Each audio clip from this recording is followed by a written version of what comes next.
Hello and welcome. Scrappy Grandma here. My name's Lanita, and I read the Bible on YouTube.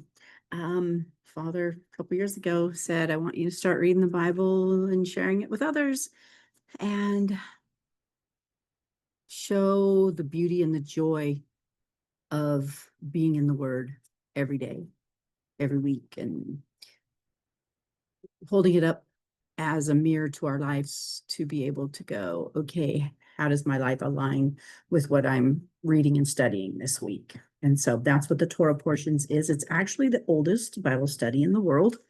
Yeshua, Jesus, and his disciples all did the Torah Portions. And basically, they take the first 5 books of the Bible, which are the books of Moses, that are the instructions, and they broke it up into 54 parts so that you can go over a chunk a week. And the Father's so faithful because every week the portion is exactly what's going on in your life. It's crazy. The teaching from the portion is exactly what you need to be learning from that week. It's insane, and it's beautiful because we repeat it. And how do you get the word in you? By hearing it, by reading it, by feasting on it. So this week is week 48. So we're getting towards the end, and this big crescendo builds as we read the last portions, and then it ends at the fall feasts, which are coming up now. What we've got: 48, 49, 50, 51, 52, 53, 54. We've got, I'm not sure, probably 5 weeks. Because some of the portions can be doubled, and we've done a couple doubled. I'm not sure. And I haven't looked at my calendar for next month. So I know that the Day of Atonement is coming up next month. So because I started a Daniel fast, we're doing a Daniel fast for 40 days, then a 10-day liquid fast. And then on the Day of Atonement, which is a day of fasting, we're going to be doing a water fast. And basically these next 50 days, we're preparing our hearts and our bodies and our lives, the temple, for the upcoming feasts, because I've been learning over the years that preparing for the feast is more preparing your heart to learn the lessons that we're supposed to learn during those feasts. It's just so beautiful how he has just knitted everything together perfectly. So, and if anyone's interested in joining us on the Daniel fast, if you miss a couple of days and start late, that is no big deal. Let me know, contact me, and I can help get you involved in it. It's through an app called Discord, which is a secure app. And we're putting recipes in there, and it's all lined out how you do it and all of that. And then we even have prayer calls and things like that. So it's pretty cool. So, all right. So let's start. Father, oh, Father, thank you so much. Thank you for the opportunity to share your word and the beauty of your word with everyone that you send this video out to. You are in complete control of this recording. Who it goes to is completely up to you. And I just trust you with it. And I thank you, and just reach and touch and bless everyone who's listening to it, Father. Let only your words come out of my mouth. No wrong teaching. All to glorify you and lift you up. In Yeshua's holy name. Amen. Okay, I'm also hoping that the mic is working. I hope so. Let me see. Because my little mics that I usually have, there's a piece that goes into the computer to the laptop, and it Bluetooths to the mic. Well, we are in a fire evacuation warning right now. And so last night I was getting everything together, and I grabbed my laptop and I put it in a box to put out in my car into a tote. And I broke my little USB thingy, or my Bluetooth thingy for my mic. So hopefully you can hear me well enough. I ordered another one. It'll be here tomorrow. But so all right. So we are in week 48, and it's called Shoftim, and it means judges. And it's Deuteronomy 16:18 through 21:9. And then the Haftarah, which is out of the prophets or the books of wisdom, is Isaiah 51:2 through 52:12. And the Gospels is John 14:9 through 20. Now, of course, Yeshua and his disciples didn't read the Gospels because they didn't exist then. I just, the day I realized that the scriptures that Yeshua and his disciples, when they're saying, all scripture is written by the Holy Spirit and it's used for, working in us good things, the scripture they're talking about is all of the Old Testament, because that's all they had. They didn't have the New Testament until 100 years after. I don't think some of it wasn't written, for a long time after Yeshua died. So, all right, so Shoftim, and I'm going to read a little bit out of a commentary that explains, just kind of sets the stage and explains what we're going to be reading. Helps our modern Christian minds understand an ancient Hebrew mindset of who this was written to, for, and about. Okay. Judges at the gate. Sorry.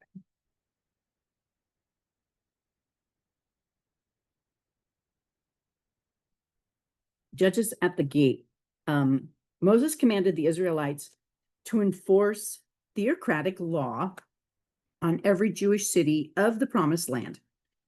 Judges were to be appointed in every city to decide cases of civil, domestic, and even religious controversies. These judges were to act with justice and righteousness and were to be entirely impartial in their findings. Moreover, the judges were vested with executive powers of state so that they directed the enforcement of judicial matters by means of the services of the Shoftim, the police of ancient Israel. Oh, interesting. The idea of judges derived from Jethro, Moses's father-in-law, Jethro. He had a few different names in some of the different stories. But it was derived from Jethro's advice, his father-in-law's advice, to appoint a hierarchy of princes over the people just after the Exodus from Egypt. When he told him, appoint over thousands, over hundreds, over 10, or 10,000s and thousands and hundreds and tens. Just having that hierarchy so that nobody gets too overwhelmed.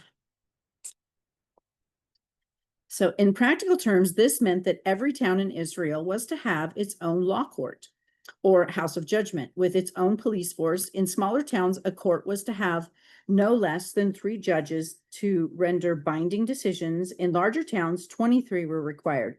Later in Jerusalem, the Sanhedrin, the group of 70 judges and a leader, formed the Supreme Court of the nation.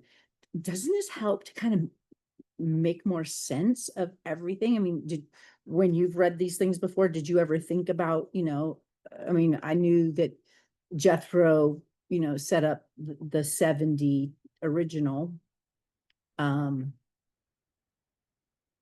or, the princes, meaning, different ones from different tribes, and to take over all the different, but when you put it in this terms where, they had town courts and then they had, the Sanhedrin. I didn't know that the Sanhedrin was actually the Supreme Court. Makes complete sense now. Of the nation. The idea of the Sanhedrin goes back to the 70 elders who at the covenant affirmation meal at Mount Sinai with Moses. So there's, the group of 70. In ancient walled cities, the city gate was the place of most traffic and the visible presence of judges and police. There was meant to indicate to fellow Israelites that the town was a lawful and God-honoring place. Interesting. The phrase Tzedek, Tzedek, Tirdof is often quoted to remind Jews of their obligation to establish justice in society.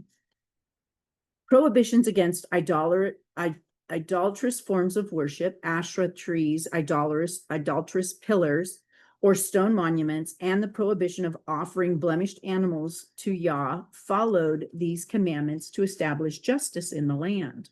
Idolatry is a capital offense punished by stoning, but a conviction must be established on the testimony of 2 or 3 witnesses, where for 2 or 3, let a thing be established. 2 or 3 witnesses, not just one, because somebody could lie. So the hand of the witnesses shall be first against him to put him to death, and afterward the hand of all the people. So the witnesses who witnessed someone practicing idolatry, the people who witnessed it are the first to be stoned, which you think about that is going to, like, you would think it would reduce the amount of false accusations because they're the ones going to have to start the stoning process of actually throwing rocks at somebody until they are dead. What a gruesome, horrible way to go.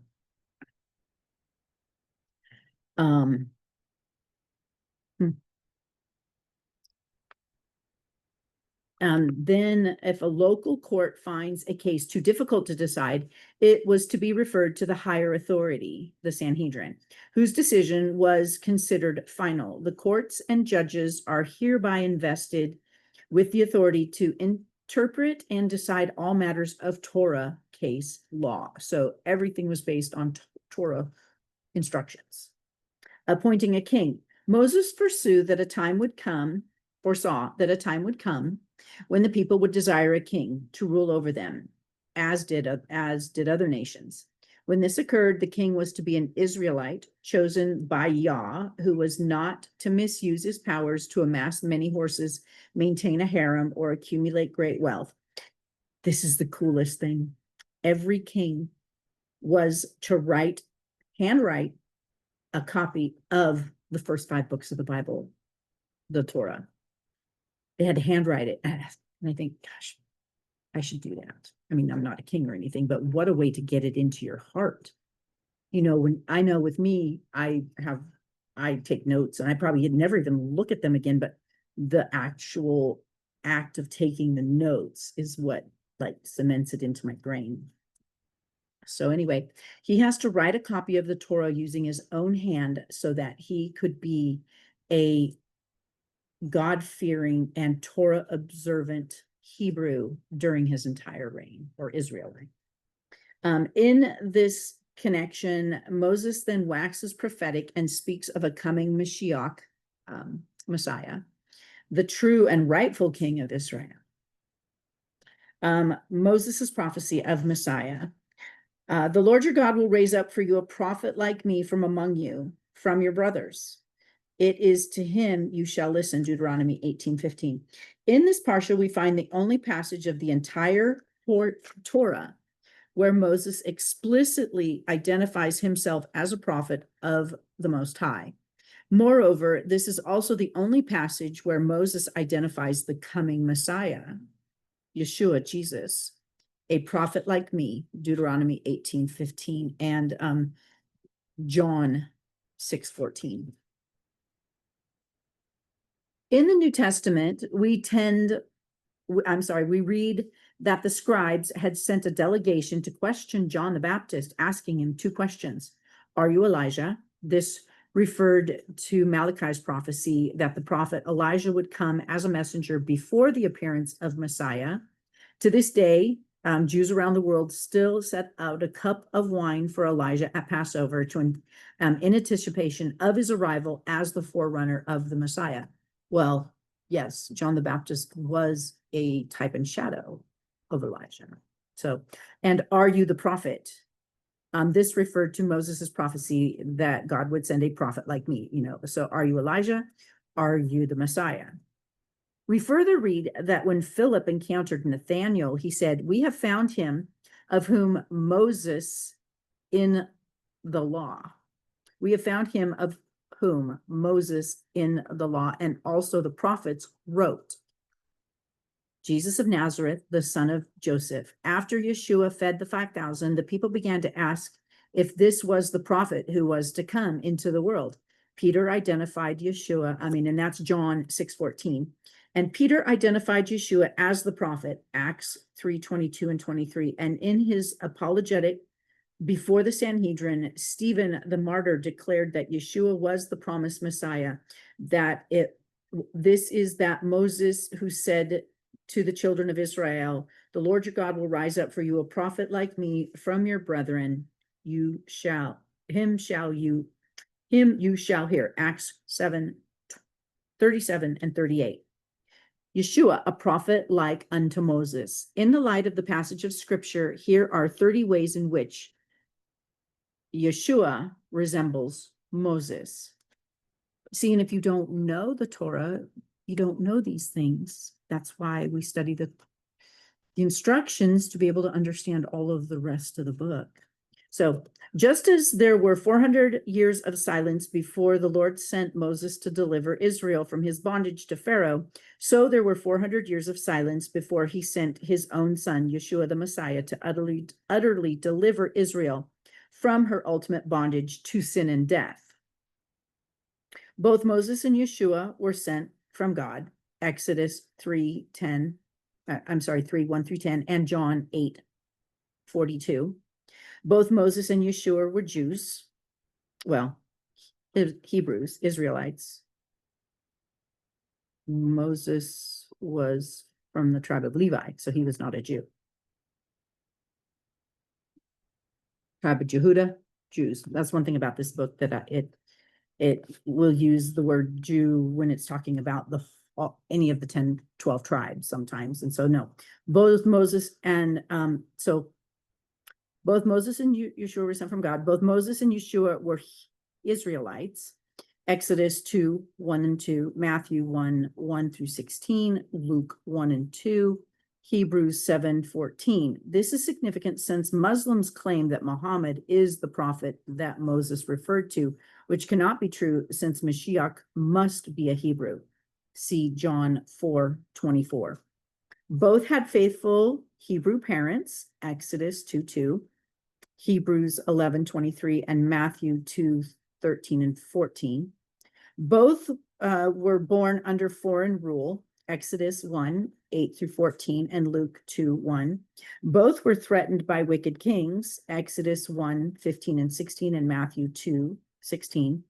Both Moses and Yeshua spent their early years in Egypt miraculously protected from those who sought their lives, Exodus 2:10 and Matthew 2:14 and 15. Both rejected the possibility to become rulers in this age. Moses was raised up as a son in the royal family and could have enjoyed a lavish lifestyle as a powerful ruler, but he chose differently, Hebrews 11:24. Satan offered Yeshua rule over the kingdoms of this world, Matthew 4:8 and 9, but he rejected that offer and chose to suffer and die for the sake of the people of Israel. 9, both Moses and Yeshua were sent from a mountain of God to free Israel. Moses was sent from physical Mount Sinai in Midian, Arabia. Yeshua was sent from a spiritual Mount Zion in heaven, Hebrews 12:22. Both were initially rejected by the Hebrews, Exodus 32:1, Isaiah 53:3, Matthew 27:21, and Matthew 27:21 through 2. I don't know what that means, maybe 22.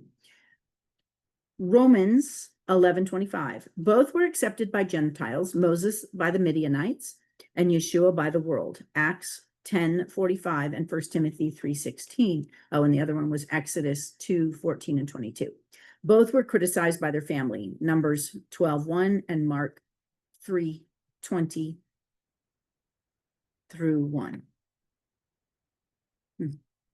Both knew God face to face. God spoke directly to both Moses and Yeshua, Exodus 3:1 through 10, Deuteronomy 34:10, Luke 9:34 through 36. All other prophets received their revelation by visions or dreams, Deuteronomy 34:10 and John 1:18. Both were authoritative spokesmen for God, Matthew 17:5 and John 3:34.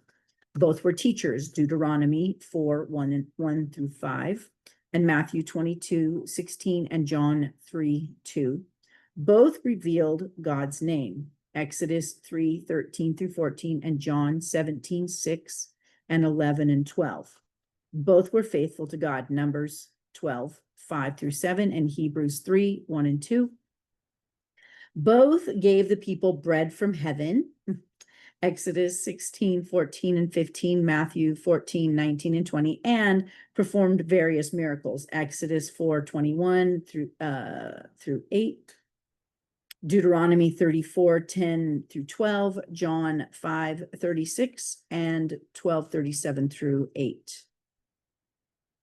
Must be 37 through 38. That's all I'm under thinking is 21 through 28. They forgot some numbers in there.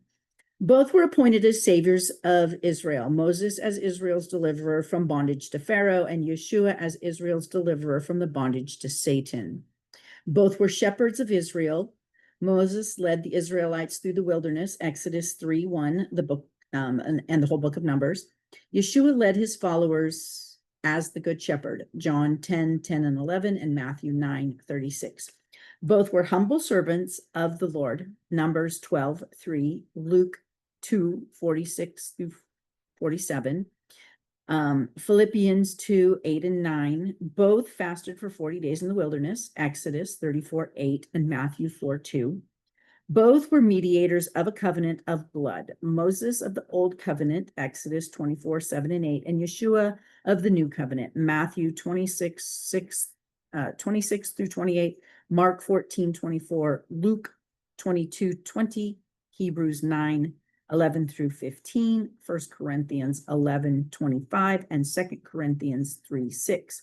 Both offered to die on behalf of the people's sin, Exodus 32:30 through 33, and John 17.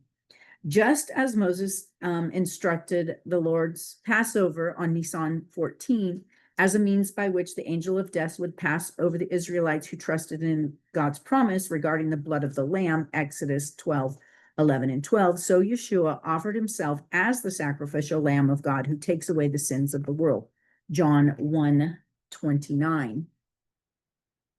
Just as Moses brought about the resurrection of the children of Israel as they passed through the Sea of Reeds, so Yeshua became the first fruits of resurrection as he rose from the dead.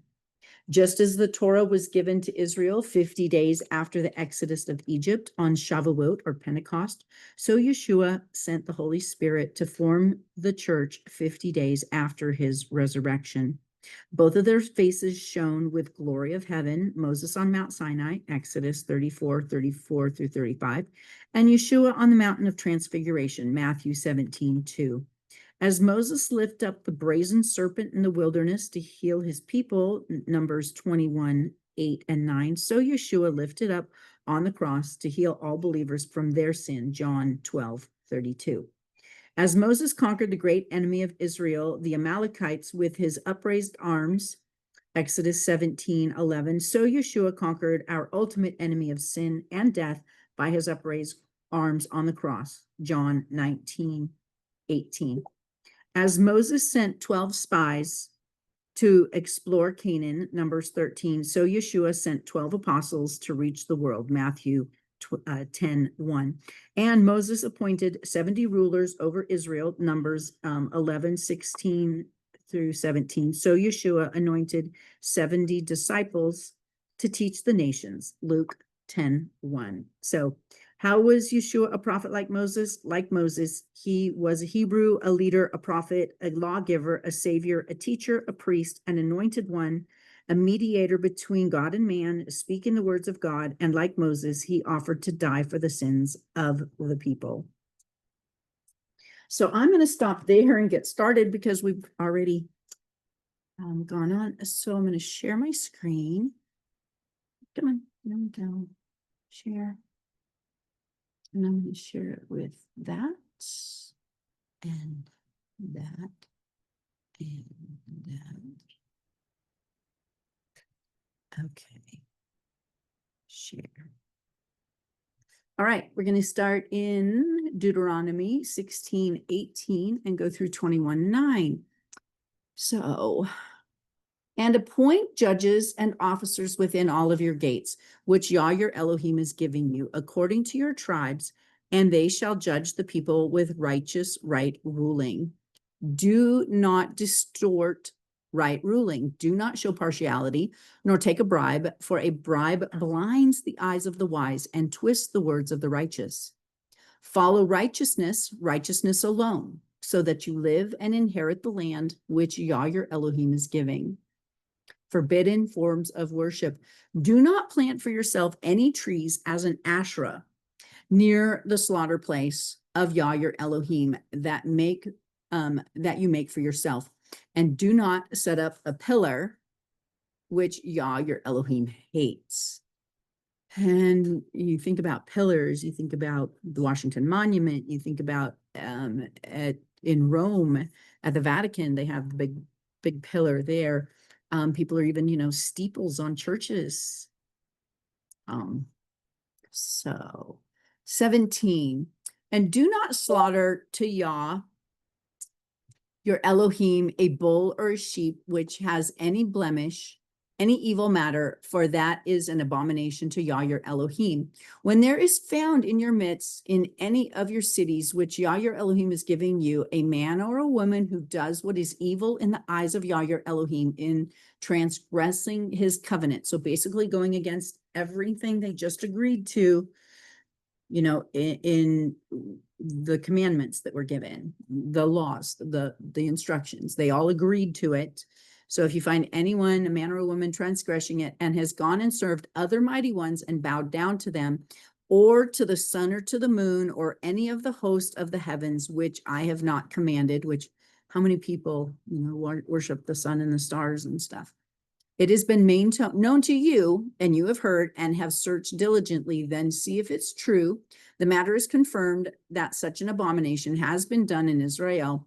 Then you shall bring out to your gates that man or woman who has done this evil manner, and you shall stone to death this man or this woman with stones. At the mouth of 2 or 3 witnesses shall he that is to die be put to death. But put to death. He is not put to death by the mouth of one witness. The hand of the witnesses shall be the first against him to put him to death, and the hand of all the people last. So you shall purge the evil from your midst. So how brilliant is that? If you have your accuser have to, and it has to be 2 or more, so it just can't be one person that's got a problem with you. But if they know that they're going to have to start the process of putting you to death. You'd think that would cut down on, people doing it out of spite. When any matter arises, which is too hard for you to judge between blood and blood, between plea and plea, or between stroke and stroke, matters of strife within your gates, then you shall rise and go to the place which Yah your Elohim chooses, and shall come to the priests, the Levites, and to the judge who is in those days, and shall inquire, and they shall declare to you the word of right ruling. And you shall do according to the word which they declare to you from that place which Yah chooses, and you shall guard to do according to all that they instruct you. To do according to the Torah in which they teach you, the instruction which they teach you, according to the right ruling which they say to you. You do not turn to the right or to the left from the word which they declare to you. And the man who acts arrogantly so as to not listen to the priest who stands to serve there before Yah your Elohim, or to the judge, that man shall die. So you shall purge the evil from Israel. I mean, yeah, in our world, it seems super harsh. Can you imagine if in our world, evil people were actually not allowed to stay? We'd have a lot less of what we got going on right now.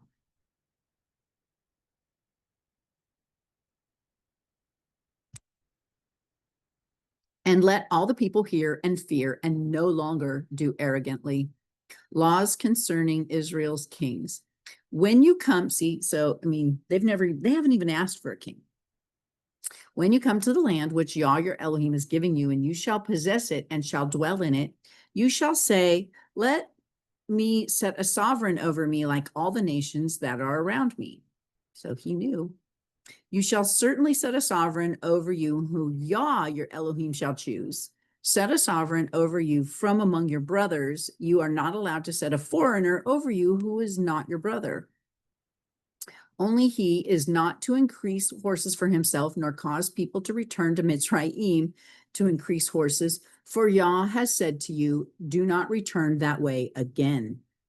And he is not to increase wives for himself.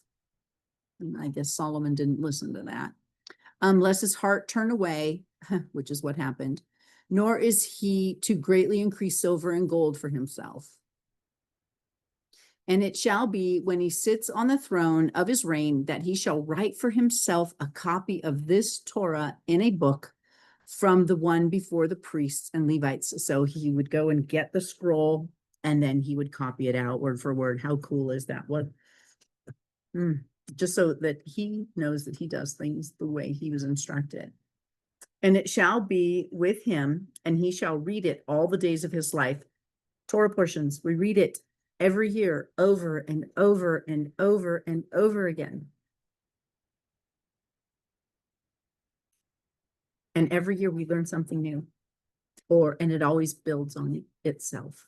So, and it shall be with you, and you shall read it all the days, he shall read it all the days of his life, so that he learns to fear Yah, his Elohim, and guard all the words of this Torah and these laws, and do them, so that his heart is not lifted up above his brothers, and so as not to turn aside from the command right or left, so that he prolongs his days in his reign, and he and his children in the midst of Israel. The priests and the Levites and all the tribes of Levi have no part nor inheritance with Israel. They are to eat the offerings of Yah made by fire and his inheritance. So everything that people bring to the temple, they get their portion.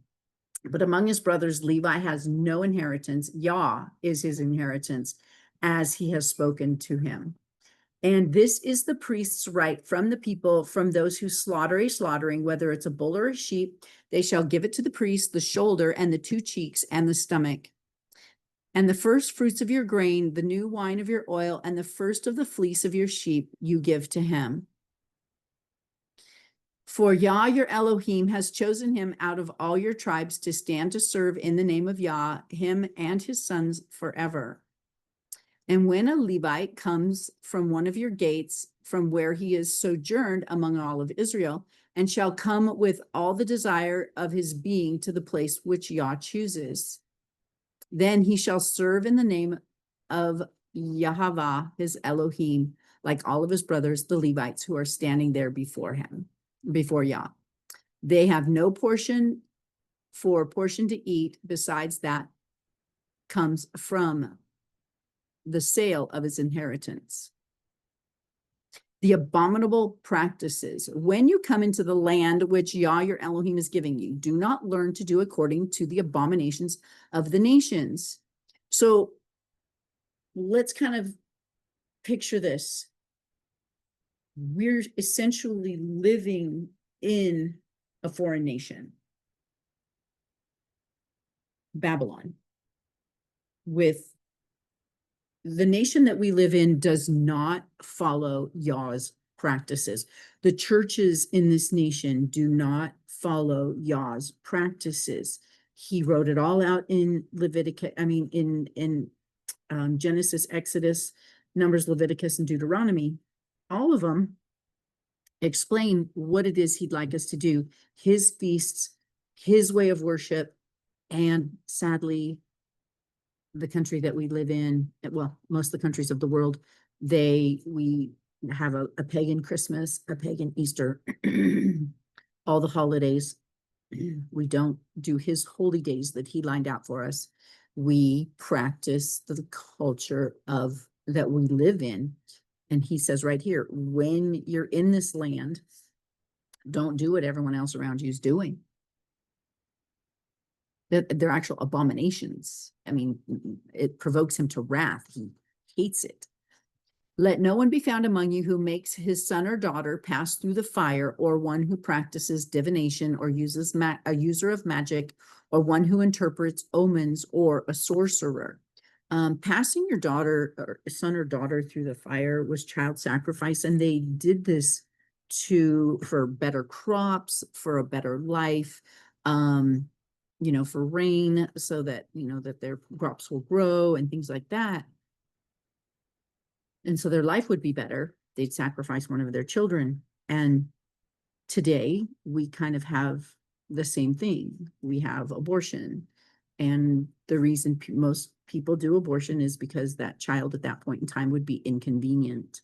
Was they sacrifice that child for their own promotion. Maybe it would affect their job, or affect their marriage, affect their life, affect school, whatever, so they sacrifice the child for their betterment in life, exactly like they were doing, making their son and daughter pass through the fire, to a god Molech. They would, sacrifice their child to this god Molech, where they put him in the fire, and so that Molech would bless them and give them whatever their better life that they're looking for. Or one who conjures spells, or a medium, or a spiritist, or one who calls up the dead. I mean, so we're not supposed to go to fortune tellers. We're not supposed to go to mediums. We're not supposed to, we're not supposed to seek any of those people, because that's what the pagan nations do. So for whoever does these abominations, these things he hates, the abominations to Yahweh. So you are actually doing this to him, against him. And because of these abominations, Yah, your Elohim, drives them out from before you. So he's getting rid of them because they practice these things. He's eradicating them from the land. One, they were squatting. That was not their inheritance given to them all the way back to Noah. This land was given to his sons Shem and Ham. His descendants came and squatted, essentially, and took Shem's inheritance. So here he is giving Shem his inheritance back, and getting rid of the nations that, they were cannibals. They drank blood. They did things completely abominable to the Father. So be perfect before Yah, your Elohim. Perfect doesn't mean perfect. Love him with all your heart, mind, soul, body, and strength, the very first commandment. If you do that and acknowledge him in all your ways, and always looking to him, you're going to make mistakes, but your heart is to bless him and to do things his way. You be perfect before your Elohim. For these nations whom you are possessing do listen to those using magic and to diviners, but as for you, Yah, your Elohim, has not appointed such for you. And here's about Yeshua. Yah, your Elohim, shall rise up for you a prophet like me from your midst, from your brothers. Listen to him. See Deuteronomy 18:18. I shall rise up for them a prophet like you out of the midst of your brothers, and shall put my words in his mouth, and he shall speak to them all of the commandments. According to all you ask of Yah, your Elohim, in Horeb, in the day of the assembly, saying, let me not hear again the voice of Yah, your Elohim, nor let me see his great fire any more, lest I die. So when he, spoke to them, and they're like, yeah, you're scary. We don't want to hear from you anymore, Moses. We want you to go and hear from him and come tell us what he says. So sad, because that created the whole mediator instead of just going straight to him ourselves. But I mean, can you imagine the whole mountains shaking and lightning and thunder and crazy, and then he speaking in? That would be frightening. That would be frightening. And Yah said to me, what they have spoken is good.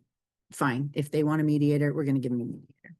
I shall raise up for them a prophet like you, and out of their midst from their brother, and I shall put my words in his mouth, and he shall speak to them all that I had commanded him. See Acts 3:22-26 and Acts 7:37.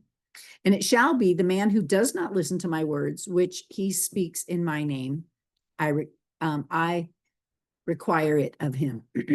But to the prophet who presumes to speak a word in my name, which I have not commanded him to speak, or who speaks in the name of other mighty ones, even that prophet shall die.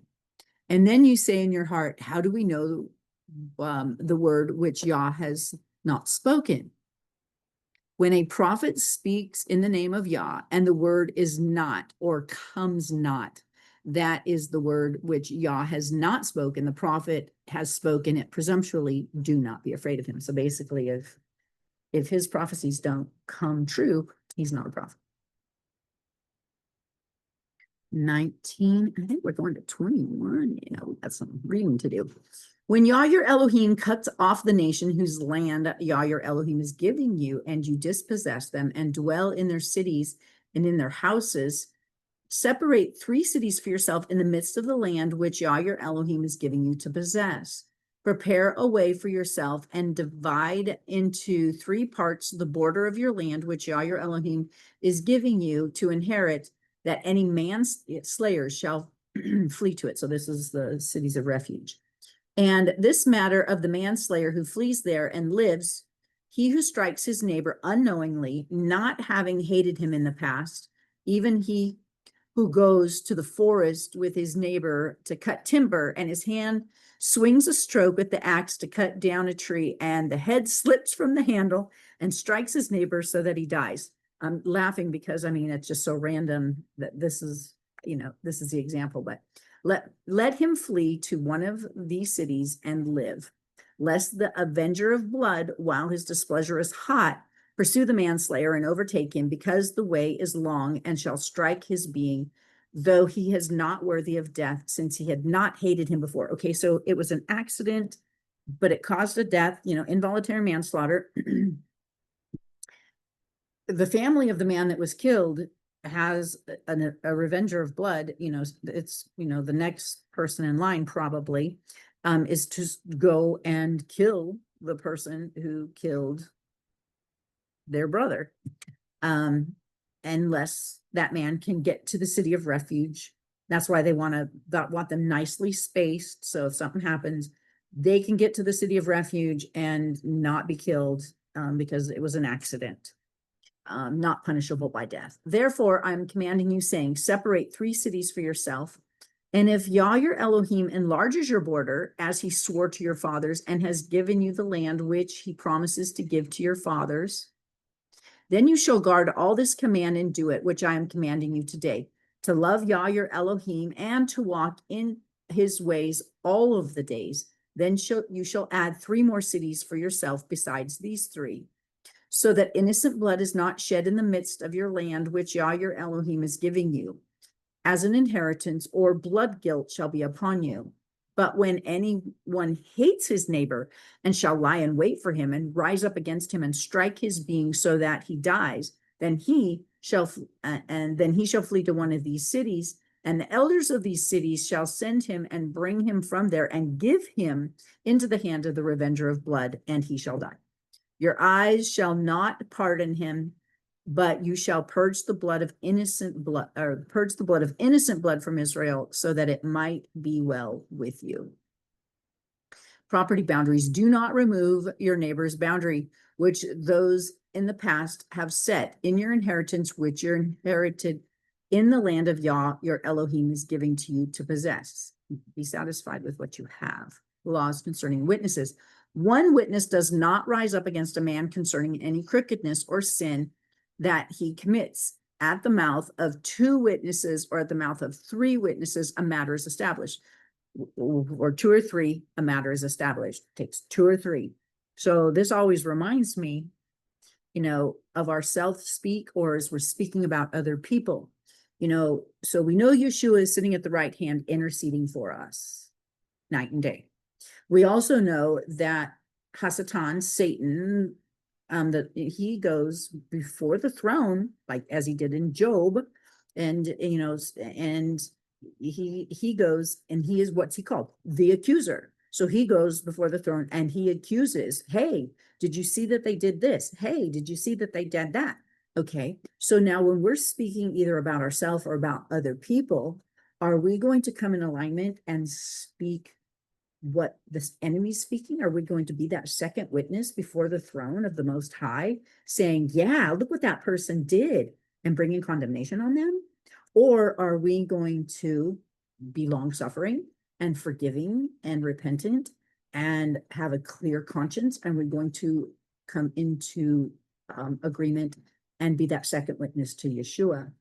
Yeah, he may have done that, but I have forgiven and I've let it go, and I ask for mercy on this person.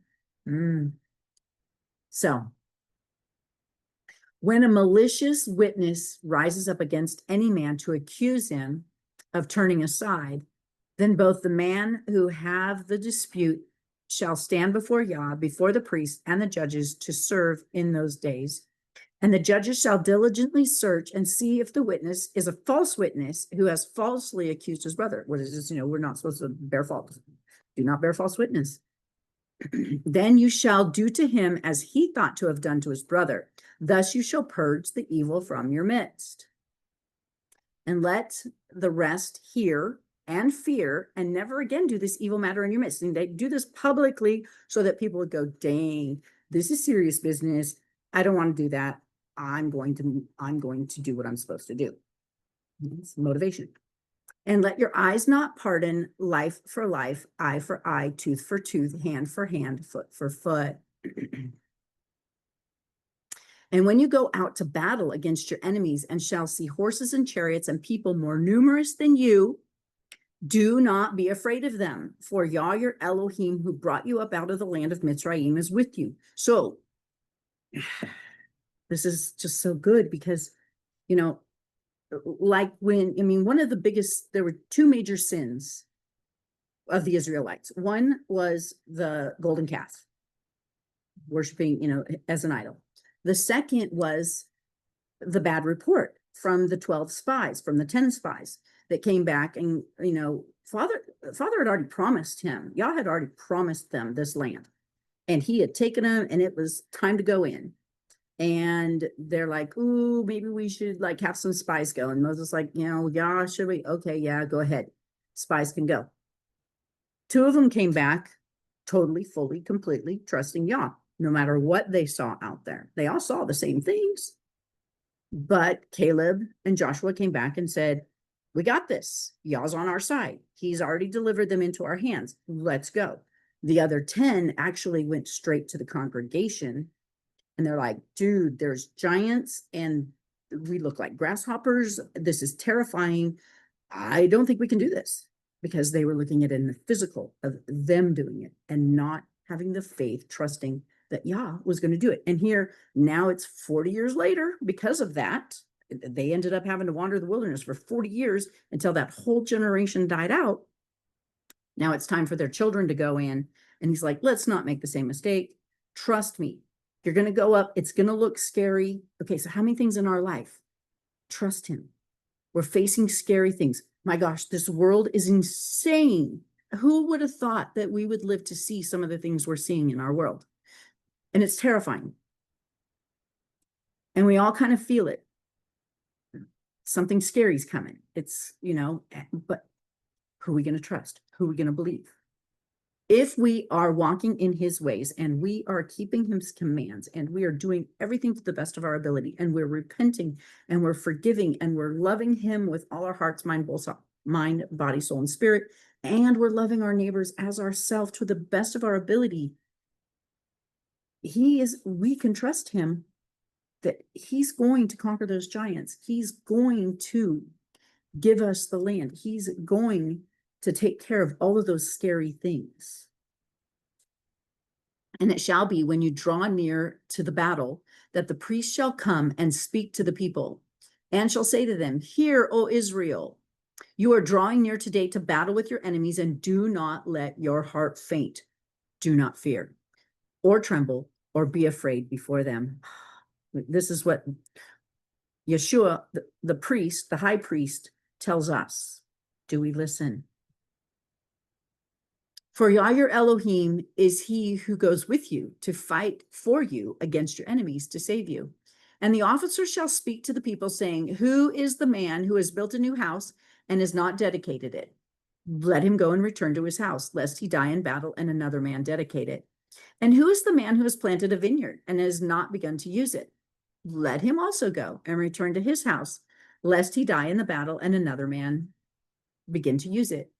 And who is the man who is engaged to a woman and has not taken her? Let him go and return to his house, lest he die in the battle and another man take her. And the officer shall speak further to the people and say, who is the man who is afraid and tender of heart? Not every man is a warrior. Let him go and return to his house, lest the heart of his brothers faint like his heart, lest he be an example. And he, like the 10 spies who came back and said, oh no, this is scary. He's wanting Joshua, Caleb warriors out there, not anyone who's going to faint back and then cause his brothers to faint back also. And it shall be, when the officers have finished speaking to the people, that they shall appoint commanders of the divisions to lead the people. And when you draw near to a city to fight against it, then you shall make a call for peace to it. And it shall be that if it accepts your call for peace and shall open to you, then all the people found in it are to be your compulsory labor and serve you. So if a city is like, we surrender, then all of the people live and they become slaves. But if it does not make peace with you and shall fight against you, then you besiege it. And Yah, your Elohim, shall give it into your hands and shall strike every male of it with the edge of the sword. Only the women and the little ones and the livestock and all that is in the city, all of its spoil, you take as plunder for yourself, and you shall eat the enemies' plunder which Yah your Elohim gives you. Do so to all the cities which are very far from you, which are not of the cities of these nations. Only of the cities of these people of which Yah your Elohim gives you as an inheritance, you do not keep alive any that breathe. But you shall certainly put them under the ban. Kill them. The Hittite, the Amorite, the Canaanite, the Perizzite, the Hawite, the Jebusite, as Yah your Elohim has commanded you. So all of those, everyone dies because they're so vile and heinous, and they have come and taken this land, and it was never meant for them, and they're abominable. They have the seed, they have the giants, that they have mixed seed. They're not pure creations of the Most High. Lest they teach you to do according to all of their abominations, which you have done for, which they have done for their mighty ones, and you sin against Yah your Elohim. When you besiege a city for a long time by fighting against it to take it, you do not destroy its trees by wielding an axe against them. If you do eat of them, do not cut them down, for it is a tree of the field, a man to be besieged by you. Only the trees which are not trees for food, you do destroy and cut down, to build siege works against the city that is fighting against you until it falls.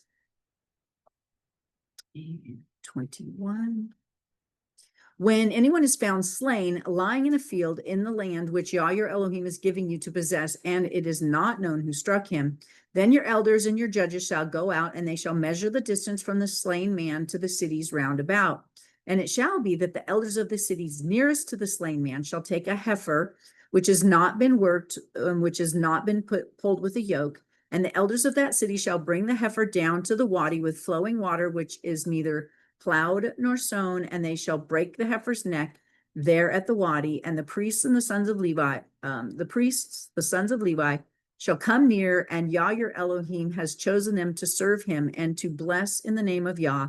And by their mouth every strife and every stroke is tried. And let all the elders of that city nearest to the slain man wash their hands over the heifer whose neck was broken in the wadi. And they shall answer and say, our hands have not shed this blood, nor have our eyes seen it. O Yah, forgive your people Israel, for whom you have ransomed, and do not allow innocent blood in the midst of your people Israel, and the blood guilt shall be pardoned to them. Thus you purge the guilt of innocent blood from the midst, when you do what is right in the eyes of Yahweh.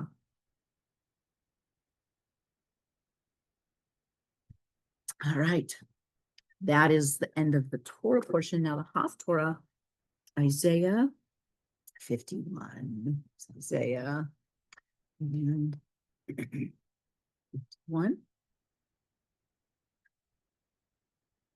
Isaiah 51, 2 through 52, 12. Okay. I'm just going to go from 1. So listen to me, you who pursue righteousness. Seek Yah. Look to the rock you were hewn from, and to the hole of the pit you were dug from. Look to Abraham your father, and to Sarah who bore you. For he was alone when I called him, and I blessed him and increased him. For Yah shall comfort Zion. He shall comfort all the water places, for he makes her wilderness like Eden, and her desert like the garden of Yah. Joy and gladness are found in it, thanksgiving and the voice of song. Listen to me, my people, and give ear to me, O my nation, to the Torah. For the Torah goes forth from me, and my right ruling I set as light to peoples. My righteousness is near, my deliverance shall go forth, and my arms judge peoples. Coastlands wait upon me, and for my arm they wait expectantly. Lift up your eyes to heaven and look on the earth beneath, for the heavens shall vanish like smoke, and the earth wear out like a garment, and those who dwell in it die as gnats. But my deliverance is forever, and my righteousness is not broken. Listen to me, you who know righteousness, a people whose heart is my Torah. Do not fear the reproach of men, nor be afraid of their rivalings. For a moth eats them like a garment, and a worm eats them like wool. But my righteousness forever, and my deliverance is to all generations. Ooh, to all generations. Awake, awake, put on strength, O arm of Yahweh. Awake as in days of old, everlasting generations. Was it not you who cut Rahab apart and pierced the crocodile? I have no idea what it's talking about there. Was it not you who dried up the sea, the waters of the great deep, and who made the depths of the sea a way for the redeemed to pass over? And let the ransomed of Yah return, and they shall come to Zion with singing, with everlasting joy on their heads. Let them attain joy and gladness. Sorrow and sighing shall flee away. I am he who comforts you. Who are you that you should be afraid of man that dies, and the son of man who is made like grass? And have you forgotten Yah, your maker, who stretched out the heavens and laid the foundations of the earth? And you continually fear all the day because of the rage of the oppressor, as he is prepared to destroy. And where is the rage of the oppressor? Bowed, he hastens to be loosened, and he should not die in the pit, and that his bread should not fail.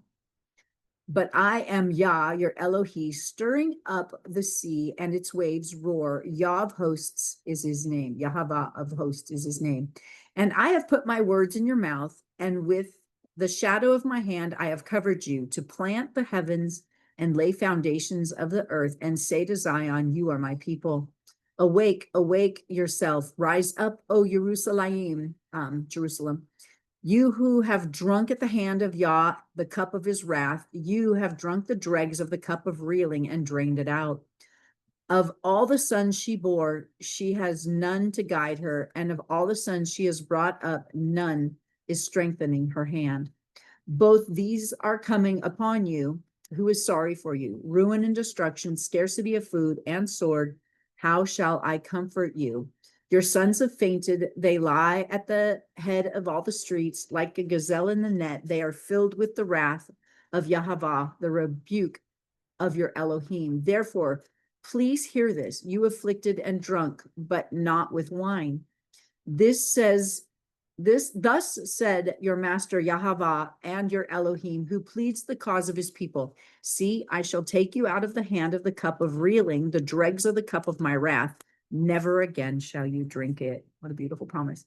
And I shall put it into the hand of those who afflict you, who have said to your being, bow down, and we pass over you. And you made your back lie like the ground, as the street to walk over. Awake, awake, put on your strength, O Zion, put on your garments of splendor, O Jerusalem, Jerusalem, the set apart city, for no more do the uncircumcised and the unclean come into you. Shake off from the dust, arise and sit down, O Jerusalem, loose yourself from the bonds of your neck, O captive daughter of Zion.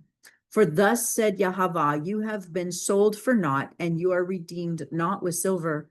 For thus said the master Yahweh, at first my people went down into Mitzrayim to sojourn there, and Asher oppressed them without cause. And now what have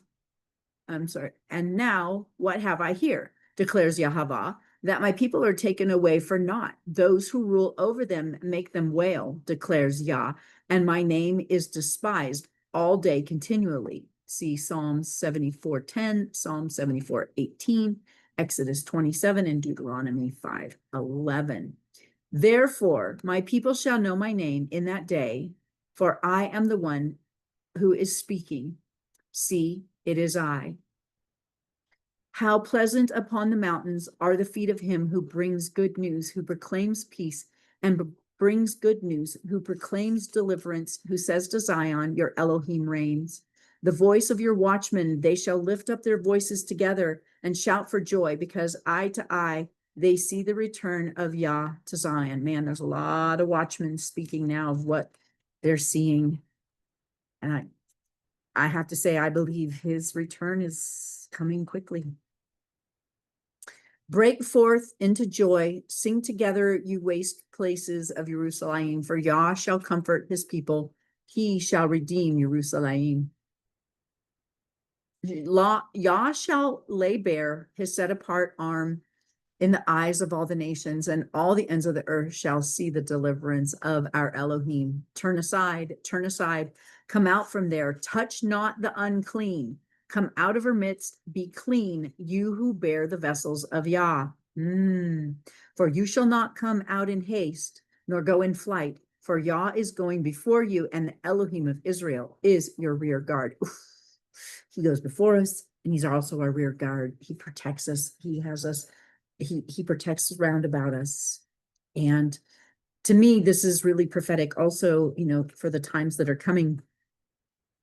I'm sure that this was about when they were going to return Judah, because the 10 tribes have never returned. They're dispersed through the nations. They don't even know their lineage anymore, their heritage. But the tribe of Judah, with some of Benjamin and some of Gad, I think, and Levites, or Benjamin and Levites. Anyway,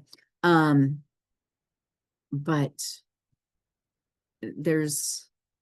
they're returning, and the lost tribes are realizing who they are now, and they're returning. And I feel that those of us that have been given this call to go back to the ancient paths, his original ways, the Torah, to follow his original path, I feel we're either one of two. One, we are from those lost tribes. I personally found out that my great biological grandfather on my dad's side was Jewish. So I guess I have blood from the tribe of Judah in me. I don't know about anyone else in our family, but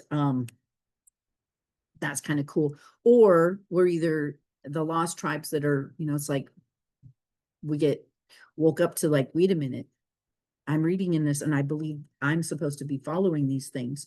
Not everybody gets that, but I believe the ones of us that do, we're either the lost tribes learning our identity, or we are choosing to be grafted in to the natural olive tree from the wild olive branch. So, okay. John 14, 9 through 20. John 14, 9 through 20. Yeshua said to him, have I been with you so long and you have not known me, Philip? He who has seen me has seen the Father. And how do you say, show us the Father?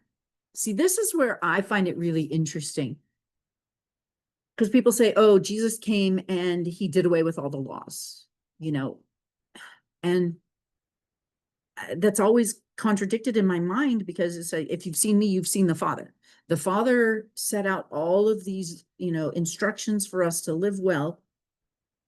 And then he says, I don't change. I'm the same yesterday to ever. And if you've seen me, you've seen the Father, because we're one. So that shows me that we should be doing what the Father originally lined out in the first 5 books of the Bible. That's my personal belief. Do you not believe that I am the Father, and the Father is in me, and the words that I speak to you, I do not speak of myself, but the Father who stays in me does his works. And he's not going to contradict himself and say, just kidding. I wrote all that. I had Moses write all that stuff, and I had all this, I set all this up for you, and I changed my mind now.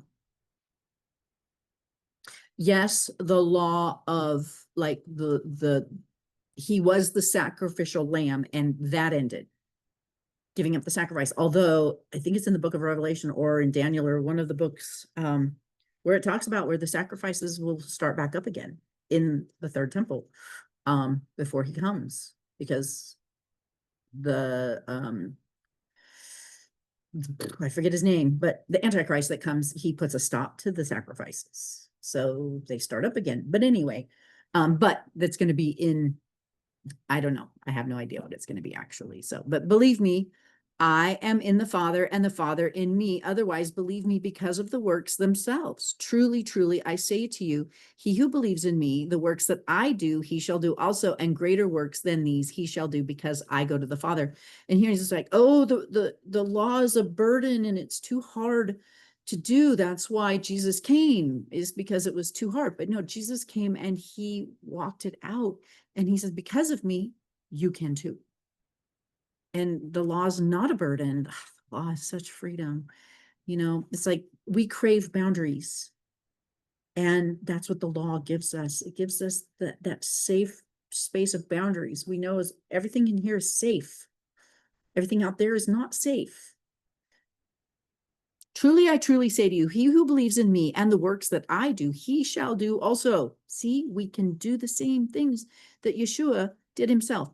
And whatever you ask in my name, in Yeshua's name, that I shall do, in order that the Father might be esteemed in the Son. If you ask whatever in my name, I shall do it. If you love me, you shall guard my commands. Right there. We're supposed to guard his commands, and he and the Father are one. The Father's commands, all of them. Because I don't understand, the 10 commandments, but the 4th one, the Sabbath, on the 7th day, everyone's like, yeah, well, we don't have to follow that one. Why? What made that one so different? You didn't have to follow it, So, but anyway, see John 14:21, John 14:23, Exodus 26, 1 John 5:2 and 3, and 2 John 1:6. And I shall ask the Father, and he shall give you another helper to stay with you forever. The Spirit of truth, whom the world is unable to receive because it does not see him or know him, but you know him, for he stays with you and shall be in you. I shall not leave you orphans. I am coming to you. Yet a little while, and the world no longer sees me, but you shall see me, because I live, and you shall live. In that day, you shall know that I am in the Father, and you in me, and I in you. And was that it? 20. That was it. All right. Let me know what the Father's working in your world. What he's got going on. And if you are if you're in our Torah group, awesome. If you want to talk to people about what you're reading and what you're learning, we have a women's group, or contact me and we can talk about things, or set up a time where we can meet together. The women's group is, as I just said the other day, it's an absolute gem. It is so put together by the Most High, because there's no strife. There's no back fighting. And there's women in there, I'm probably in their, I don't know if there's any women in their 20s, but there's women in their 30s, all the way up to me, who's in my 60s. Women with kids, with little kids, with teenagers, with grown kids. We don't, and we don't all agree and believe the same things, but the Father's just put together a beautiful space where we don't come in conflict with one another about anything. We choose to walk in unity, and we discuss what the Father shows us, and we honor and respect each other for what the Father's showing them individually, and leave it there. So if that sounds like something you'd be interested in, it is a lovely group of women. They just had a retreat. I wasn't able to go, but they've been sending pictures, and it was really special. So I'm so blessed to be a part of this group. All right, be blessed. Have a fabulous week. And Yah willing, I will be here next Monday to record again. Bye.